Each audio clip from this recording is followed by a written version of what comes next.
Hello, and thank you for joining us. This is No Soundbites Allowed, and I am your host, Michael Valls, Dragon of the Southern Tier. I'm happy to be here with you today. It is November 18th, a Friday, and we want to take an opportunity to speak with you about, well, a solution. See, very often in political commentary, we assess what has happened. We project and predict what will be happening in the future based on results and policies that have been put in place. But every so often, we have the opportunity to try and come up with a solution, a preventative measure or something that can correct the issues that are facing us today, not just looking at what the results will be in the future.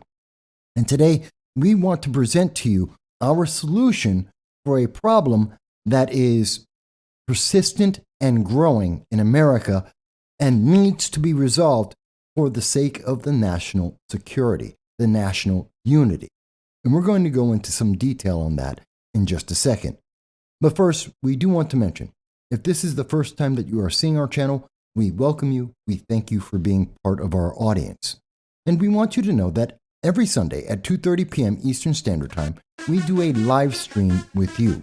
We reach out on all social media that the internet overlords will allow to hear your voice from anywhere in the world, to reach us by text and chat and even phone calls to tell us what you think about the issues that are affecting us all from across the world. Because we believe in the First Amendment. We believe in your right to free speech. It's not just an American principle, it is something that is fundamental around the world. And thus, every Sunday, whether your government agrees or not, whether the internet overlords like it or not, we will hear your voice and we will speak with you about the issues that matter to you. We hope you'll join us this Sunday. So what is the existential threat that we're talking about? What is this issue that is affecting the national unity here in the United States? What is it that's dividing this nation and in doing so is having repercussions around the world? Let's remember, the United States, whether we like it or not, are the leaders of the world. We are the example that many in the world look to try and emulate, even in small ways, like we see in Hong Kong, like we have seen in many nations that have reached out and said they just want a glimpse of the democracy, the freedoms that we see here in the United States. What is the issue that is affecting us? America is becoming more and more divided. We are becoming more separatist. We are being put into categories and check boxes, whether we like it or not. And in those check boxes, in those divisions, we are told that we cannot cross over. We cannot be part of anything else. And through that, we are told our vote must reflect those same check boxes. Our vote must reflect those ideologies that have been decided for us, whether we like it or not. That is a problem, and it is a massive problem. We've seen that many times. Looking back in 2020, it was May 22nd of 2020 when Joe Biden said, if you have a problem figuring out whether you're for me or for Trump, you ain't black. Let me give it full context here so we know what we're talking about. In speaking to Charlemagne on the program The Breakfast Club, Joe Biden was speaking with the host, and when told that the host, Charlemagne, had more questions for a presidential candidate ahead of the election, he said, quote, "You've got more questions? Well, I'll tell you what. If you have a problem figuring out whether you're for me or for Trump, then you ain't black." The host, Charlemagne, responded, "It don't have nothing to do with Trump. It has to do with the fact I want something for my community." To which Biden responded, quote, "Take a look at my record, man." End quote. Now, of course, Joe Biden apologized for his comments and being flippant, but the underlying problem was there in that Joe Biden identified black voters as a checkbox, and those voters had no choice. They had to vote in a certain particular manner. Otherwise, they essentially gave up their right to their immutable characteristics, that they no longer would qualify as black because he had made the decision that they could not be. That somehow their political preferences overrode their nature, their biology, their essence. That's troubling. But that only comes because we've seen this trend for quite some time. You are defined more and more in America by your political beliefs. And whatever those political beliefs may be, they will define every other aspect of your life. Period. You have no choice. This is how the news media has projected it. This is how the political parties, or at least certain parts of them, have defined it. And this is in our social media now today. Look at movies like Black Panther, Black Widow, looking at Captain Marvel. We see this consistently. There is a certain mentality that is being put out. You must either accept what is being said and you must conform to that message, or you are a problem. You are an outcast. You are the issue, not anything else. Now, this has had some blowback, of course.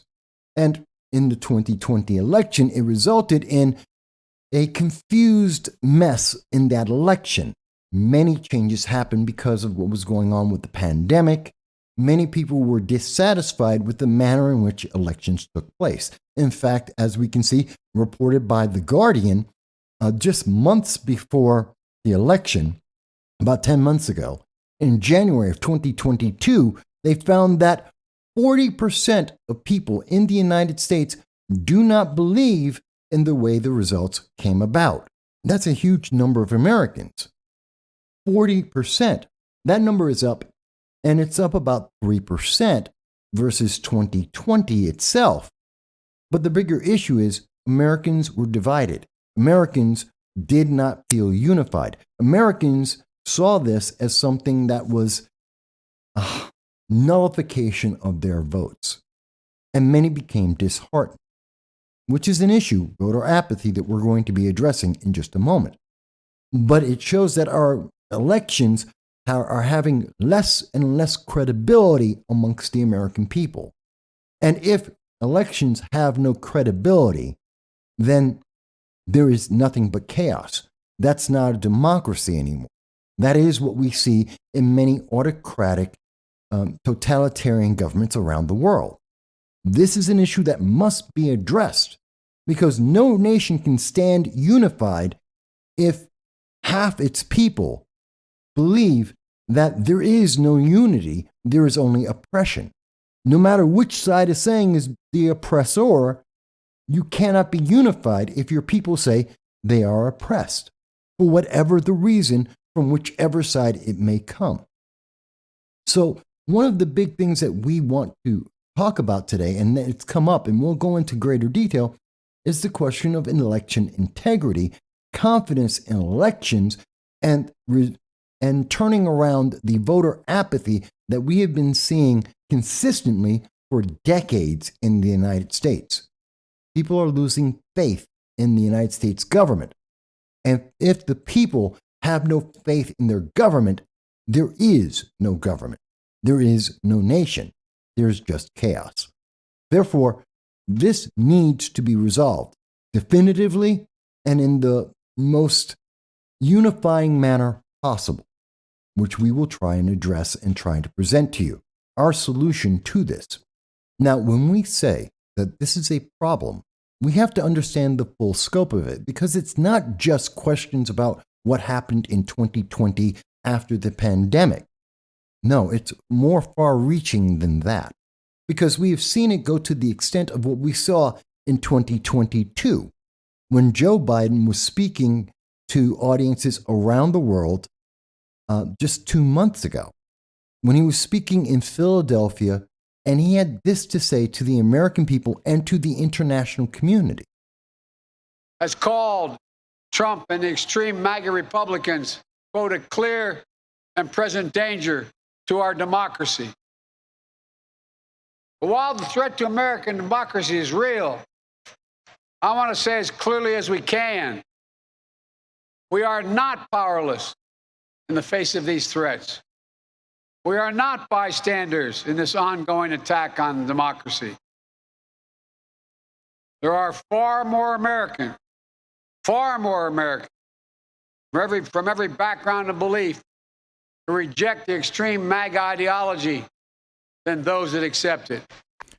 So, what has Joe Biden just said, with the full power of the United States behind him, that's the military, the Marines that are in the background, bathed in red light, evoking images of authoritarianism, to put it into entertainment, talking about, well, Star Wars, the Emperor, the negativity here.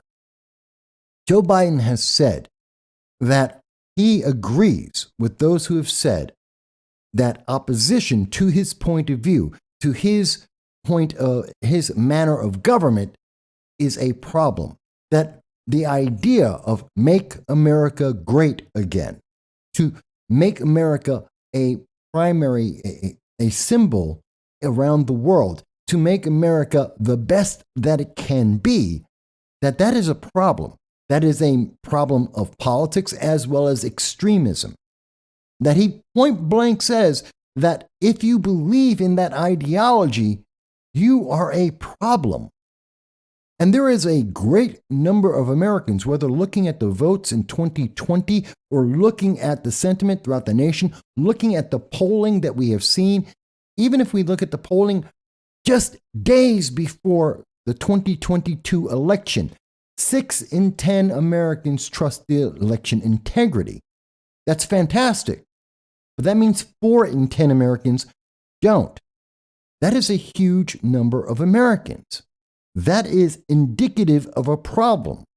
Now, this poll, which was being, as mentioned by News One, and is being quoted by Gallup, I want you to see the wording here. It's very important to see this.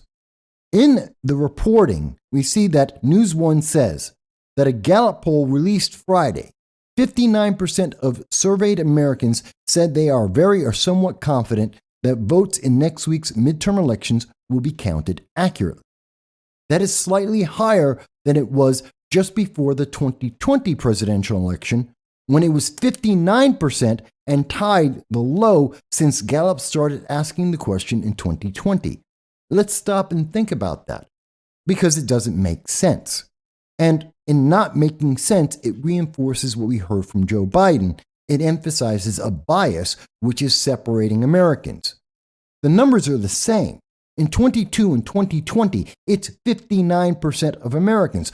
41% of Americans do not have faith in the elections. They don't have faith in our government de facto, especially when America is a country that is grounded in the idea that our elections decide our government, that the power of our government comes from the people itself, not any other manner. And if 41% of the people do not trust the elections, they cannot trust the representatives nor the direction of the nation. That is just a fact. And so we see that the news media has a bias.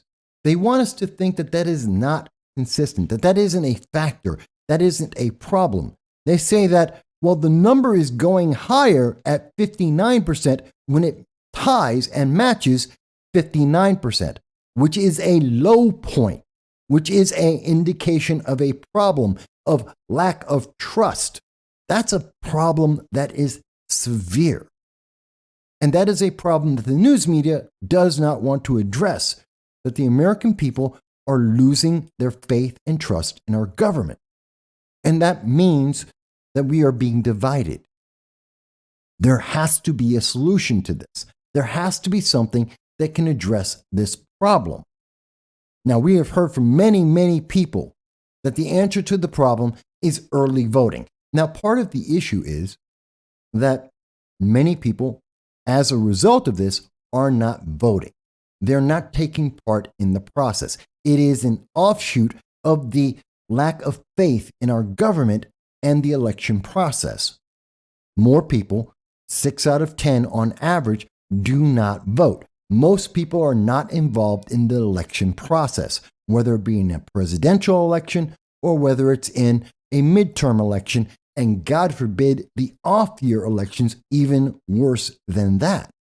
How do we turn that around? And let's understand, the answer is a big deal, because if fewer people have less confidence, then the government is less and less democratic or elected or representative of the people and more totalitarian.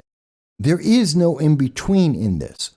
At least, let's be honest, that has never existed in human history, because that's not the way governments nor human beings work. It is either one or the other. So this poses a significant problem. Now, the answer to that problem, we have heard over and over again, is expanding the voter base by getting more people to vote early. We have been told over and over again, the problem is that people are not registering to vote and that people are not able to vote. And so we have to make it easier for people to vote. That means mail-in ballots, it means early voting, and extended hours of voting to expand the opportunity to vote. Now, we have seen for decades upon decades, hundreds of, literally millions, if not tens of millions, if not hundreds of millions of Americans have voted in elections all in one day. And we have seen for decades upon decades that tens of millions of people, not only do they vote, those votes have been counted, and we had results the same day. It has been rare where we have seen the potential of a difference in those numbers of that count and what was the result. And yet, as we have seen the problem of fewer people voting, the solution of expanding the amount of time and ease in which individuals can vote, and the extension of time where we have no clear answer. It has taken, literally in 2022, it has taken a week to be able to determine who controls Congress. There are races at this moment that are still undetermined, and counts have not finished. That's unacceptable. And this is all in the face of people who have told us over and over again, we're making it easier to vote so more people can vote so we can count and get a definitive answer. It brings us more and more back to the question that was being posed in 2020, the question that exists today in 2022, where we have some 40% of the population do not trust elections because the answers are not clear. We do not have definitive vote results, nor do we have audits. In fact, audits are rejected on a regular basis. We're told that that's unnecessary, and anyone who would ask for it, well, they obviously have an agenda, a political agenda. They have some corruption of the election in their mind, which seems to be counterintuitive and counterproductive. Wouldn't an audit always end with a result that everyone would therefore accept? Does that not confirm and answer the question of whether the results in any election are the definitive answer of the public? To not even look into that seems to be a problem. But that's not the solution that we're looking at, because that relies very much on what we are told, that you need to have early voting. That early voting is the answer to it because people are not able to access the vote, that people are not able to register or be able to vote at all. In fact, we heard about this back in 2021. You may recall the entire Texas Democratic Party, elected Democrats, left Texas in violation of the law, controverting their elected purpose and obligation. They left the state and refused to take any actions because they didn't agree with the voting laws. You may recall that. That was July 29th of 2021. What may not be as well remembered is some of the conversation surrounding that and the reality that existed at the time. And we will go to Congresswoman Nancy Mace, who on this program we may have confused from time to time with Congressman Chip Roy, also of Texas. But Nancy Mace, in her discussion with those Texas Democrats, and I think this particular congressional hearing is critical to what we understood at the time and exists today. In answering the question about early voting, about the ability of American citizens to be able to register to vote, let's listen to what was being said in the exchange. What percentage of blacks, black and brown African Americans are registered to vote? Oh, a huge percentage. 70%. Do you know what percentage of African Americans, black and brown Texans, have voted on average or in the last election? About 64%. Correct. Do you know how many whites are registered to vote in Texas? Far more than African Americans. 72%. You have 70% of blacks in Texas who are registered to vote. You have 72% of whites in Texas who are registered to vote. Do you know the percentage of whites who turned out to vote in recent elections? I want to say over 50-some percent. 65%. Do you know what percentage of Hispanics are registered to vote in Texas?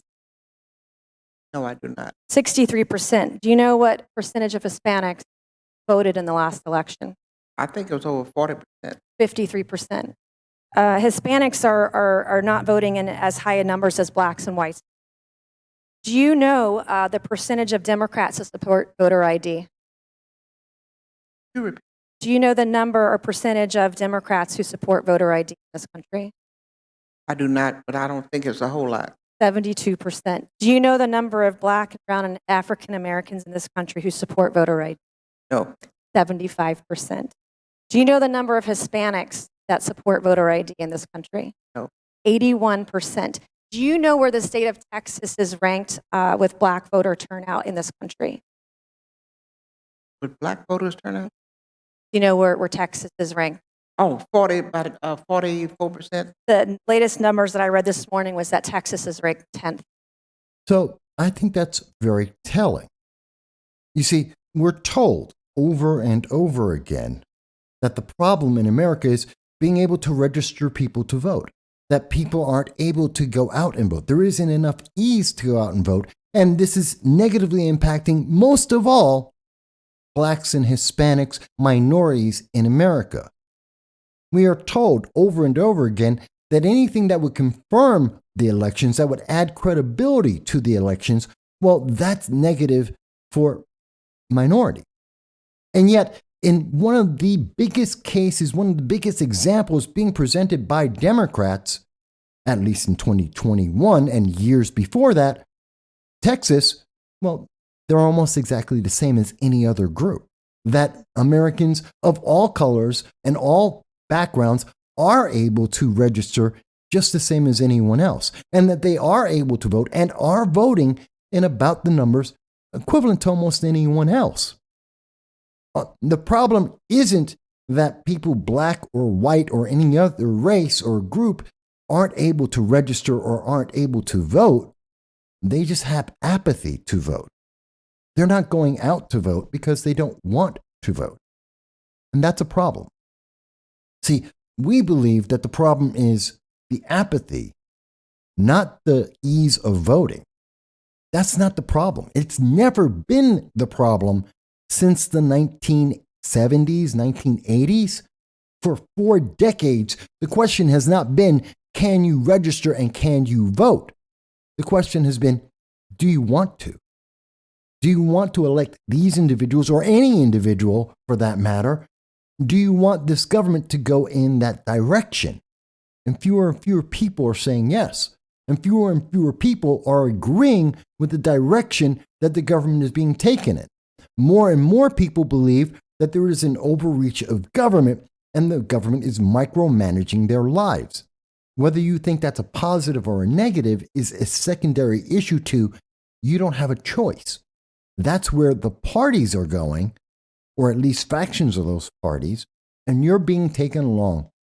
That is an incredible problem, a problem that cannot be resolved by saying, well, we're going to extend by a week, 2 weeks, 30 days, the time that you have to vote, that we're going to add hours, that we're going to allow you to mail in a vote or otherwise cast a ballot, that isn't addressing the underlying issue. Because the issue isn't, are people able to register, nor is it, can people go out and vote? Everywhere that question has been raised, we have seen that minorities vote just as much or relatively equivalently to any other group. They're able to register at least the same numbers of any other group. The question isn't whether they can, is whether they want to. And that was something that was brought up to us and why we're doing this video, because 1 week ago, to this day, we were on with the Liberty First Foundation. We often go, and every Friday at 9 p.m., we are a guest on the Liberty First Foundation Roundtable, 9 p.m. And we join with many of the hosts, and we take questions from the audience, and we talk about congressional issues. And one of the questions was brought up about voting, about early voting as a solution to the problem of voter apathy, as a solution to regaining the confidence and unification of our nation. And in part, we said this. Well, you know how simple this is? All the news media are using public airwaves.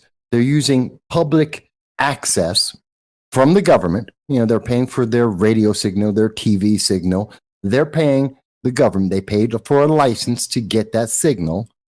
So they are using public means. Therefore, they should, on day one, January 1st, every one of the news media, they should have their meetings and work this out amongst themselves. And very simply, they have a schedule for their local communities, doesn't matter if you're a local TV station or radio station, on January 1st, you should be able to publish on this day.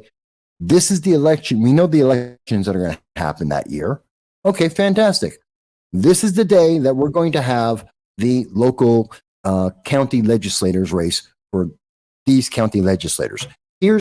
The links will be in the description so that you can see the full conversation that we were having on that issue. But in essence, what we came up with is an answer. Rather than trying to extend or increase the amount of votes that are coming in over a longer period of time. In fact, we find that voting early or extending the period of time is counterproductive. How many people may have changed their vote in Pennsylvania, as an example, with John Fetterman, when they saw his debate after early voting had already started and saw him incapable of being able to communicate effectively or with clarity or with speed the questions that were being asked of him. Something that we saw across the nation, there was an immediate and absolute change in opinion. Whereas before, many people thought that was a competitive race between Dr. Oz and John Fetterman. Overwhelmingly, across all political lines, the public said John Fetterman wasn't capable of doing the job after they saw him. But votes had already been made prior to that because they extended the period in which people could vote. And so many people, or some people at least, voted ahead of time before that debate, before seeing that evidence, and they had voted for him. Now, it's a fact as of this day that John Fetterman won that race by a small margin, but realistically, we have to ask the question, what if people had to vote after they had saw that? That they could have only voted on election day or after that debate, and then they had to base their vote on what would be the capabilities of John Fetterman to do the jobs of the position. Would we have the same result? Probably not. At least based on the reaction by the entire nation after that debate, after people were able to see that debate for themselves. But again, early voting didn't help make more people vote. people weren't voting in greater numbers. Now you say, well, Mike, how could you possibly know that? Well, that's because we've been able to see some of the preliminary numbers. And much in line with what we have seen across the nation, just slightly more than 4 out of 10 people voted in the midterm elections. Almost 55% of the nation did not vote. We're talking about the people who are eligible to vote. They did not come out and vote. And this is in line with what we have seen historically and what we have been seeing recently, that people are not showing up to vote. It's been a long time since we were at the peaks of seeing 80% of the population actually voting in elections. In fact, it's been a long time since we've seen 65% of the nation voting consistently in elections. Now, mind you, we have seen an upturn in the most recent last 3 elections, but that's only because of the media pressure in opposition to a specific political figure, President Trump. Now, whether you agree with President Trump or not is immaterial. We have seen more consistent advertising denouncing one political candidate and one political point of view than we have ever seen before. We have seen 6 years of nonstop news media every day telling us that you are to be demonized if you agree with a specific political ideology expressed by a specific politician. We've never seen that before. And that is divisive. That has separated this nation. It has made many, many individuals upset. And it should. Because whether you agree with President Trump and his ideology or not, it doesn't matter.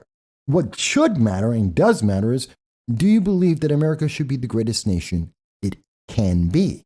That's an important question, and that's something that requires the involvement of as many American citizens as possible. Whether that's leaning more to the left or the right is immaterial to the question that without the majority of Americans consistently being involved in their government, we will never achieve that.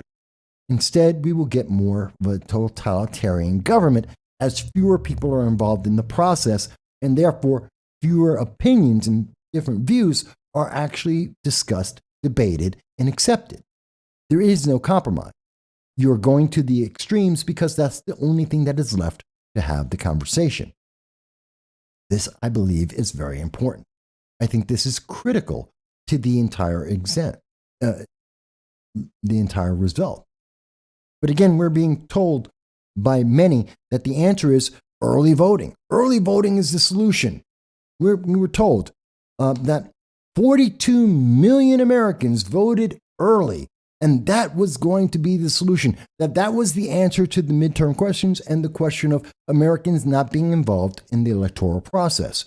That this is a display of Americans being involved and trusting their government. Now, we know that, according to the New Jersey Monitor, more than 158 million Americans, or 63% of the voting age population, voted in 2020.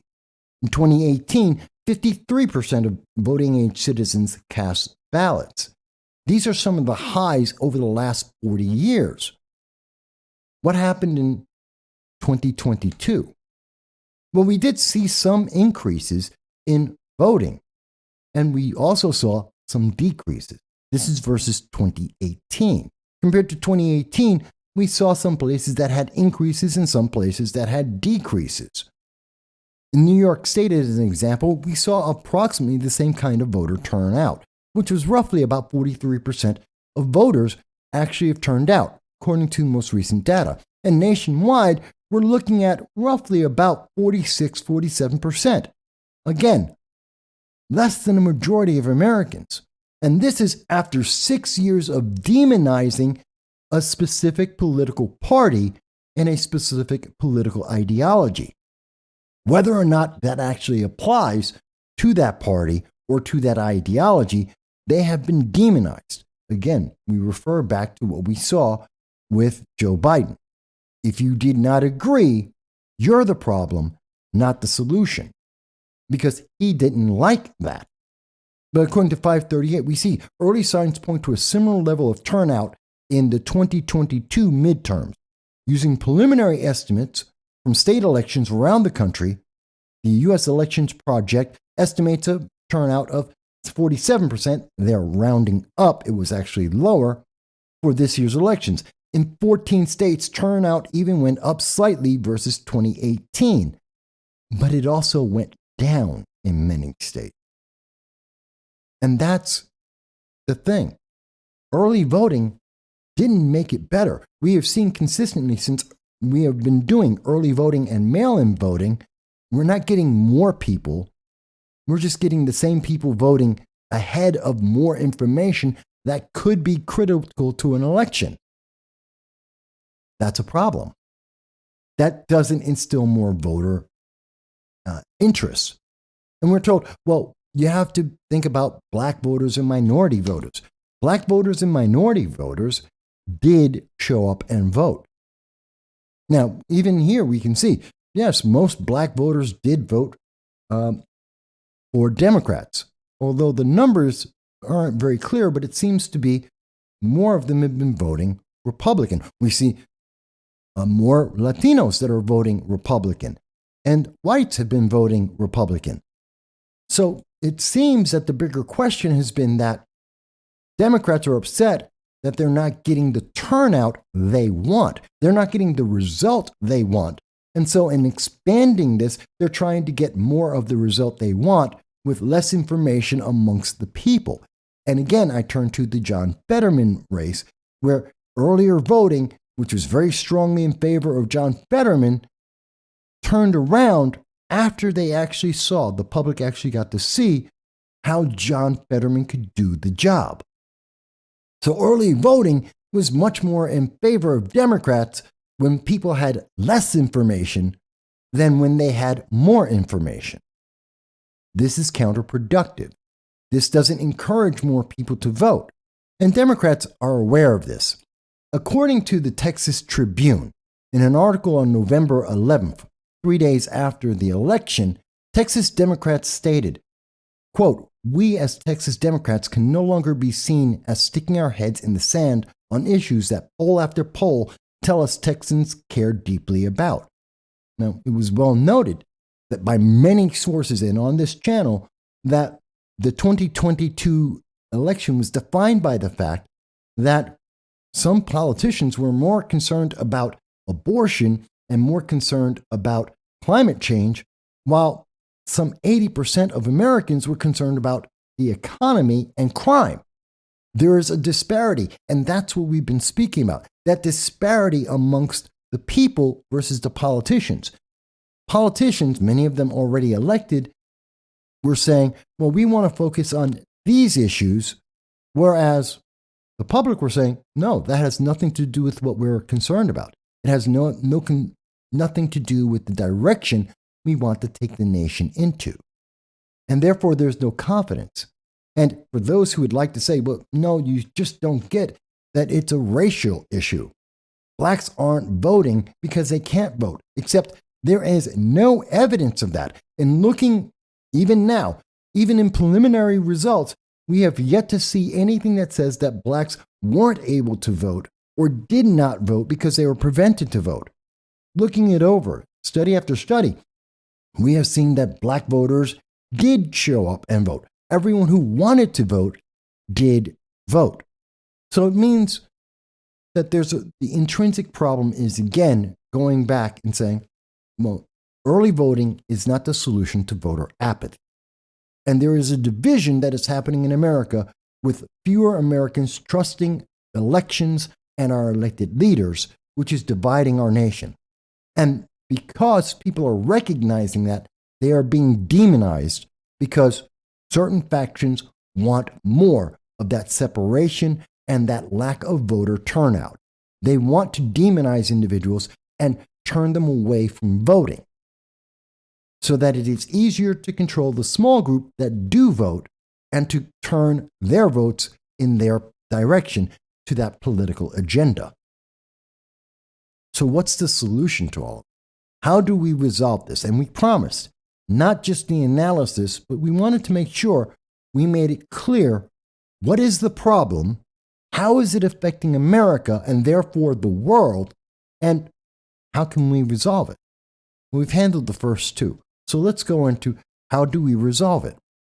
As we were challenged when we spoke on the Liberty First Foundation to see not just the problem, but what is the solution, we promised that in a week we would develop on the idea we first spoke about on the Liberty First Foundation, that we would put together the at least skeleton of a format to be presented to all 537 members of Congress in 2023, a reform for elections, an effective election reform, something that we could see that would unify the American people, increase the desire and ability to vote, and have people be involved in their government.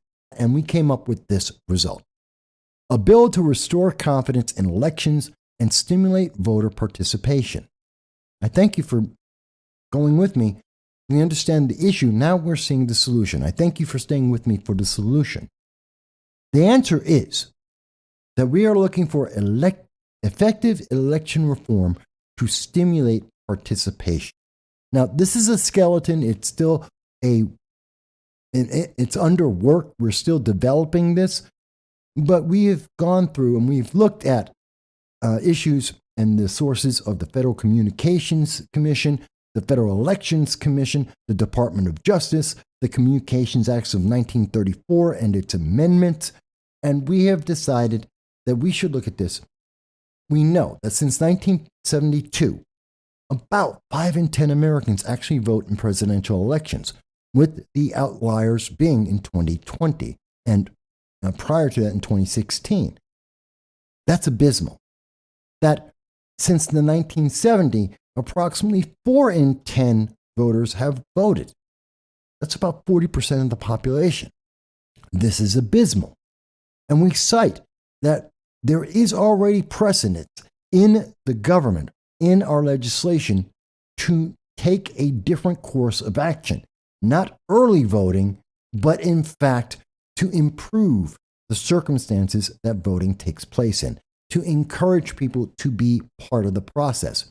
One of the biggest issues is making politicians accountable and responsive to the public.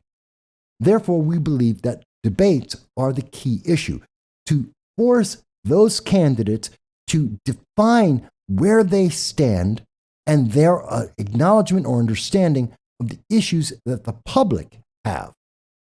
And that's where we want to focus. And we believe that creating an environment where voters know from day one at the beginning of every year that there will be debates for every elected office that affects their region, looking at a county level or above. So your county legislature, your state government, and also your federal offices, your elected members of Congress, that they are going to have a debate. It is not a question. It is not an option. It's not something that the political parties can use as a tool of propaganda to benefit their candidate or detract from their candidate. We're going to take that out because currently the system is, well, we need to have both candidates agree, and they have to agree to the number of debates, and they have to agree to when the debates will happen. And that's a political function. That is a function purely of politics. We need to remove that because this is an obligation. We believe that candidates are obligated to present the public with their positions and their understanding of the concerns of constituents, not the other way around. Politicians don't get to dictate to the public the concerns the public has. And the more that they are dictating, the less people who want to be involved in the process, because the process has nothing to do with it. This is why we hear so many people say, I'm not involved with politics. I don't care about politics. I have no voice. My vote doesn't matter. We hear that so consistently today, and that's not true. But we have been led to believe that because what the politicians are talking about, or at least some of those politicians are speaking about, has so little to do with the everyday life of most of most Americans. So our answer is that under the format of a public service announcement, targeting news media institutions and institutions that receive any form of federal grant, aid, or licensing, that they must work together, and every year they must create the dates of debates that will be held for every elected office, regardless of who is the actual candidate that will be able to vote. So it's not defined by, well, who's running and let them decide. No, the date has already been picked for them. That date and the time and the amount of time for that debate has already been decided, and the public is aware of that at the beginning of January. So there is no question of when will there be a debate and how long that debate will be and what day that debate will be. There will be no surprise about this anymore. It will be known at the beginning of January. It's already been decided. Now, the only question will be is which candidates will be eligible to be in that debate. That's something that will be decided by the election process, by people going out and getting petitions and getting people's interests to support them of the various political parties so that they can fill the slots on the debate stage. And that's something that will be required.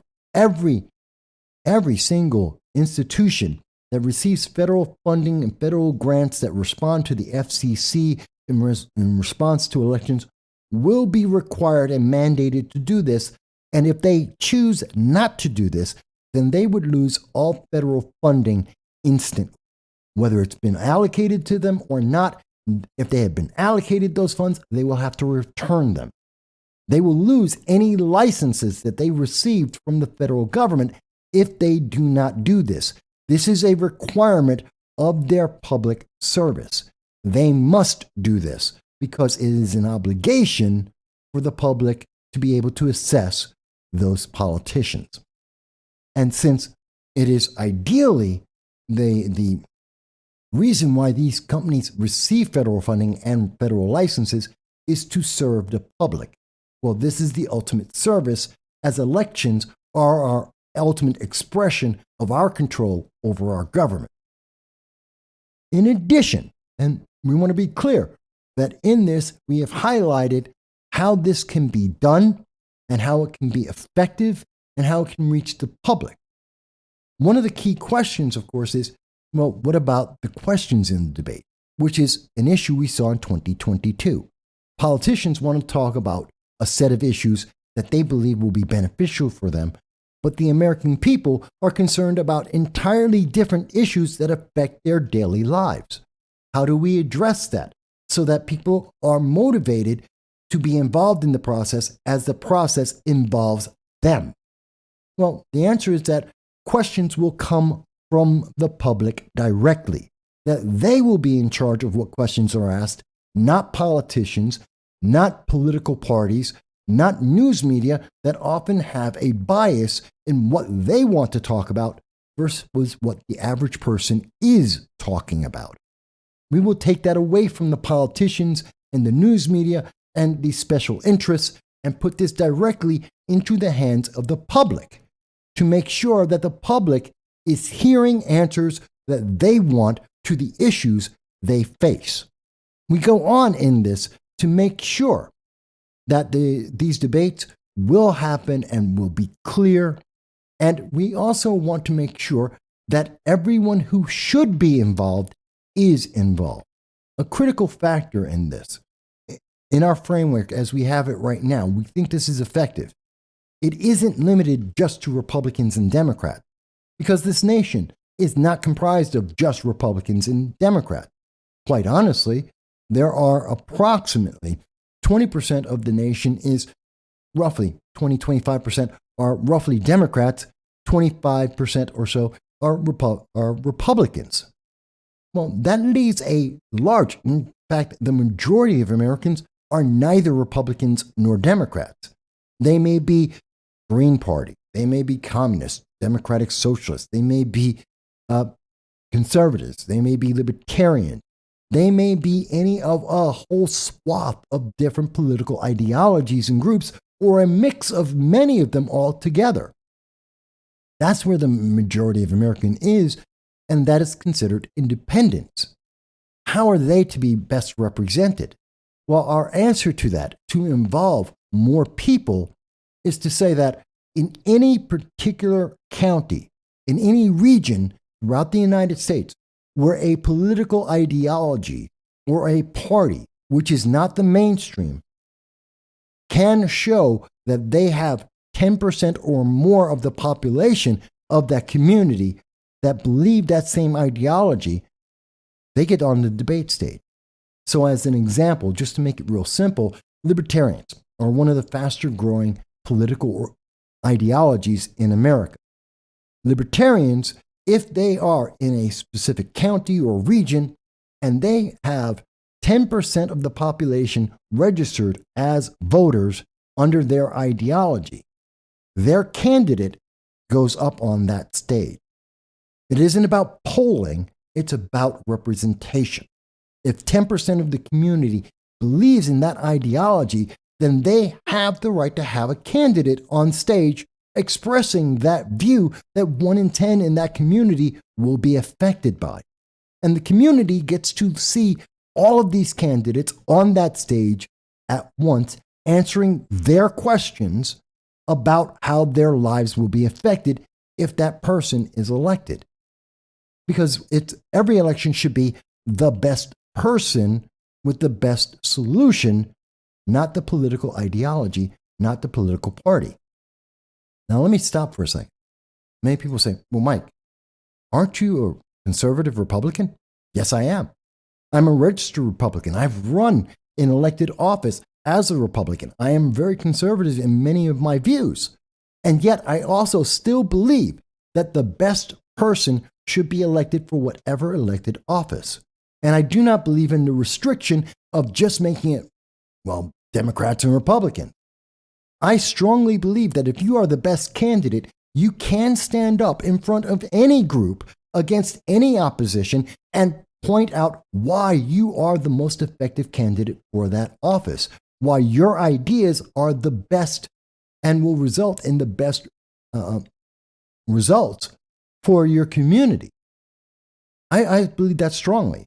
So it doesn't matter that there is a libertarian on the stage. It doesn't matter if there is a communist on the stage representing the Green Party, a socialist representing the Democratic Socialists of America. Let them be on the stage. If they're that large a part of the community, they should be on the stage, and the public should see how they respond. The public should know what they believe, like in BLM, that doesn't believe in a traditional family, that Antifa believes in violence. You should have that on the stage so that the public can recognize that, to see that and say, do you believe in violence to express a political ideology like Antifa does? Do you believe in non-traditional families and like BLM does? Do you believe in the libertarian ideals? Do you believe in the Democratic ideals, the Republican ideals, as expressed by this candidate, addressing your concerns that are affecting you in that community? You deserve that, and those politicians are obligated to do that. So we want that on that stage. Because if you are involved, if are the people who are asking for your vote, they want to serve you. That is their obligation. And you are getting your question answered so that you will see who has the best plan to serve me and the issues affecting me. You will go out and vote. Unlike early voting, you have a motivation to vote. It doesn't matter whether you're going to vote by mail or 2 weeks early or on the day, because that doesn't answer the question of why should you vote? And that's the problem we have right now. People are saying, well, we're going to give you more options on when you can vote, but they're not giving you an answer to why should you vote? This is an answer to that question. You are involved. We're taking as much of the politics out of this as possible. The politicians don't get to determine when it's most beneficial for them to be able to have a debate like what we saw with Chuck Schumer, who took the opportunity in New York State to debate his opponent at noon, in the middle of the day, during the work week, when he knew the very least amount of American citizens, New Yorkers, would be able to see this and be able to see the full response.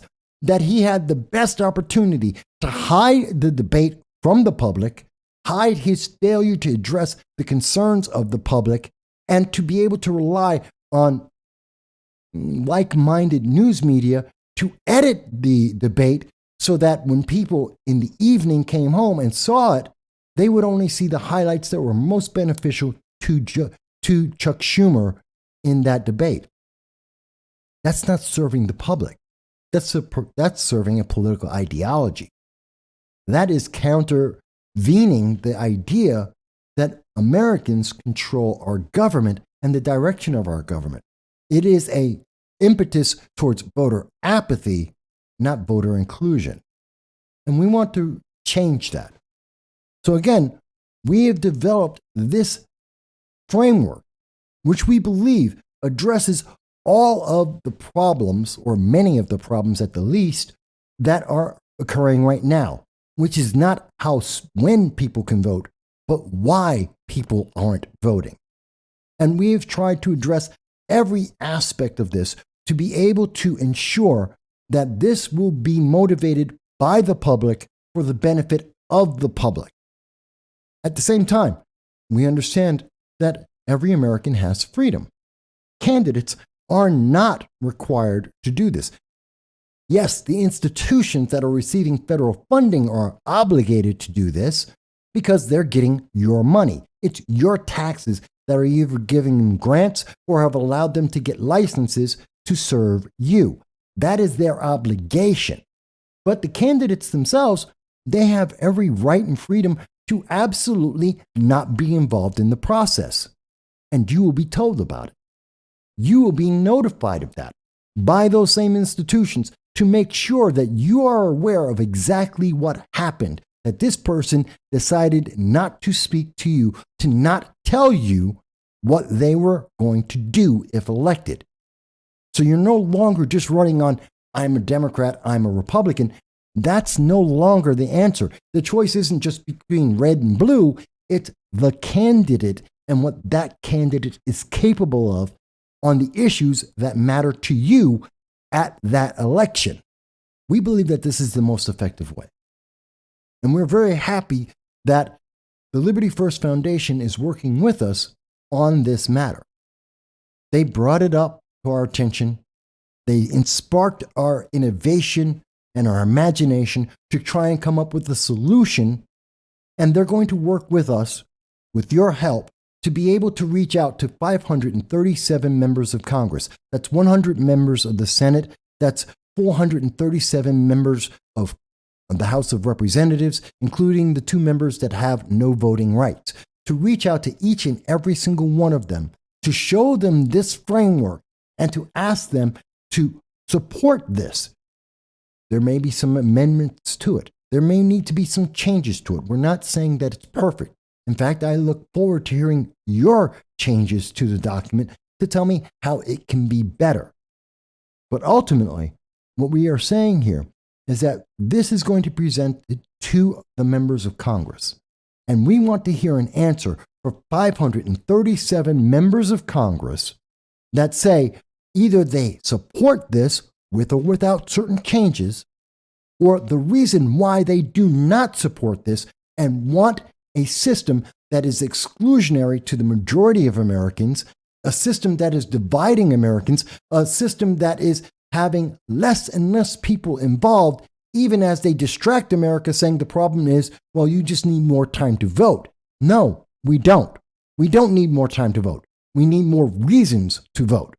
And if they do not accept this framework, which would give people a reason to vote, they need to be explicit on why they don't think this is appropriate, why they think they don't need to answer to the public, why they believe they don't need to explain to the public what is their solutions to the problems the public has identified, their constituents have identified, not the news media that has a bias, not special interest groups that have bias, not their political parties that have bias, but the people who they actually are elected to serve.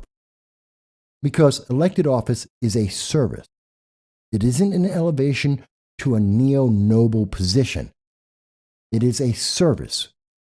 And they need to be reminded of that. Now, we have gone into some detail, and we will provide links to everything we have shown you. And we will go over this tonight on the Liberty First Foundation discussion at 9 p.m.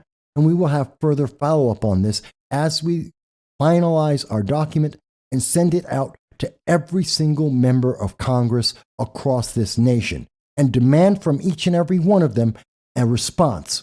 And we will let you know how many out of that 537 members actually respond.